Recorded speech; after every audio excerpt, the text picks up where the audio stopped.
आखिरकार जिसकी संभावना थी वही हुआ। चुनाव की घोषणा हो गई और आचार संहिता लग गई, पर पेंशन बढ़ोतरी का काम नहीं हो पाया और श्रम मंत्रालय और वित्त मंत्रालय के बीच रस्साकशी में बना बनाया काम अटक गया। पेंशनर केवल मायूसी नहीं हुए, बल्कि उनमें आक्रोश भरा है कि लगातार आंदोलन के बाद भी सरकार ने उनकी अनदेखी की है और अब आगे क्या किया जाए।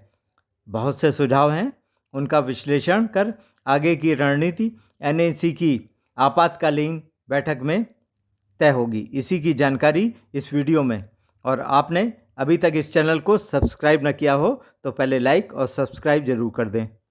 पिछले 2-3 महीनों से आप पेंशनरों के हर तरीके से किए गए आंदोलन देख रहे हैं, वो चाहे हर स्टेट में ईपीएफओ पर हो या रामलीला मैदान में या जंतर मंतर में या फिर श्रम मंत्रालय, वित्त मंत्रालय में, ईपीएफओ मुख्यालय में बैठकों के दौर हों। फरवरी में तो लगा कि बस अब पेंशन बढ़ ही जाएगी, पर श्रम मंत्री और सरकार की उदासीनता से मामला अधर में लटक गया। कोशिशें अभी भी जारी हैं, पर रास्ता इतना आसान नहीं लग रहा। फिर भी अभी यह रास्ता बंद नहीं हुआ है, भले ही कुछ दिनों का ब्रेक लग गया हो। लक्ष्य विजय हासिल करना ही है। पर इस बीच क्या किया जाए, चुनावों में क्या रणनीति हो, इस सब पर वरिष्ठ पदाधिकारियों के विचार जानने के लिए 18 और 19 मार्च को एनएसी की राष्ट्रीय स्तर की जूम मीटिंग हुई। 2 दिनों में देश भर के अनेक राज्यों के वरिष्ठ पदाधिकारियों ने अपने अपने विचार रखे। हालांकि ये जूम मीटिंग अगले दिन भी होनी थी, पर कमांडर साहब और रजावत जी की अनेक मीटिंगों में व्यस्तता होने के कारण तीसरे दिन ये मीटिंग नहीं हो पाई, इसलिए कई लोग अपने सुझाव नहीं दे पाए। मुख्य रूप से जो सुझाव आए उसमें सत्तारूढ़ बीजेपी के विरुद्ध वोट देना, प्रमुख विपक्षी पार्टियों को समर्थन देना, चुनाव का बहिष्कार, नोटा का प्रयोग, एनएसी के प्रत्याशी चुनाव में उतारना, जिन सांसदों ने पेंशनरों की आवाज़ उठाई उनका समर्थन, जिन्होंने पेंशनरों की बात नहीं सुनी उनका विरोध, अलवर में श्रम मंत्री का विरोध करना, आदि आदि। वहीं कई लोगों का कहना था कि जैसा सबको लग रहा है कि बीजेपी फिर सत्ता में आएगी तो एनएसी अगर उसके विरोध में वोट देने की अपील करेगी तो आगे इसी सरकार में फिर वही लोग कोई बात नहीं सुनेंगे, इसलिए बहुत ही बैलेंस बनाकर चलने की ज़रूरत है।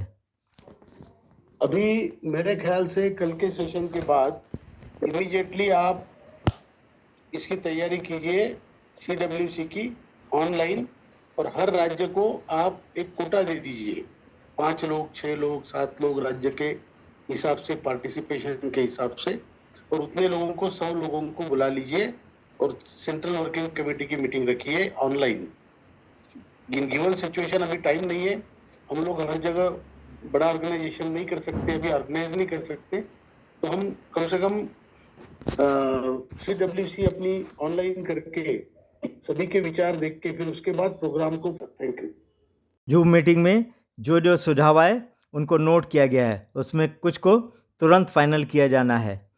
इसके लिए एनएसी ने अपनी राष्ट्रीय कार्यकारिणी सीडब्ल्यूसी की आपातकालीन वर्चुअल मीटिंग 23 मार्च को बुलाई है, जिसका एजेंडा है 9वीं कार्यकारिणी सीडब्ल्यूसी मीटिंग भोपाल, मध्य प्रदेश के बिंदुओं की पुष्टि, वर्तमान में एनएसी द्वारा विभिन्न स्तरों पर किए जा रहे पत्र व्यवहार को अधिक प्रभावशाली बनाने हेतु सुझावों पर चर्चा व निर्णय, निकट भविष्य में एनएसी के प्रस्तावित आंदोलन कार्यक्रमों संबंधित सुझावों पर चर्चा व निर्णय, ईपीएस 95 पेंशनर्स की मांगों को मंजूर करवाने मतदान से संबंधित सुझावों पर चर्चा व निर्णय, एनएसी का सुदृढ़ीकरण के सुझावों पर चर्चा व निर्णय, ईपीएस 95 पेंशनरों के शुभचिंतक माननीय सांसदों का एनएसी द्वारा सम्मान, सुझावों पर चर्चा व निर्णय, आगामी सीडब्ल्यूसी मीटिंग की घोषणा, माननीय अध्यक्ष महोदय की अनुमति से अन्य विषयों पर चर्चा व निर्णय।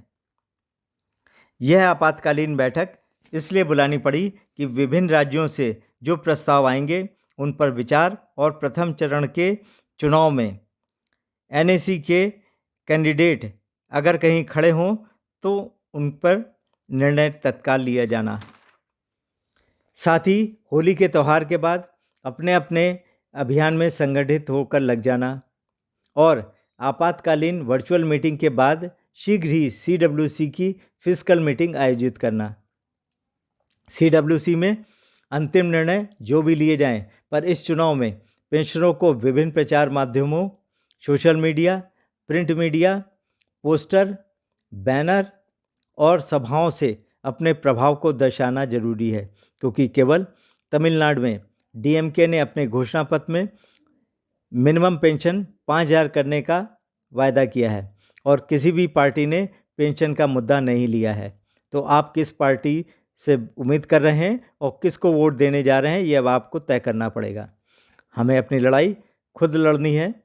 पेंशन बढ़ोतरी के बनाए गए प्रस्तावों को लागू कराना है। हम हारे नहीं हैं, अपना हक हम लेके रहेंगे। एक बात और कहना है, NAC किसी से चंदे की मांग नहीं करती। जो सहयोग करते हैं वो NAC के बैंक खाते में सीधे सहयोग राशि भेजते हैं। कई लोग आजकल नए नए सुझाव देकर पैसा इकट्ठा कर रहे हैं, उनसे सावधान रहें। NAC का उनसे कोई संबंध नहीं है, ना ही NAC उनकी जिम्मेदार है। NAC का लक्ष्य पेंशनरों का हक दिलाना है और इतने विशाल संगठनों को अपना हर कदम बहुत सोच समझकर उठाना होगा, क्योंकि इसके हर कदम पर पेंशनरों का भविष्य टिका है। आप भी इसके समर्थन में नीचे दिया गया बेल का बटन दबाना ना भूलें।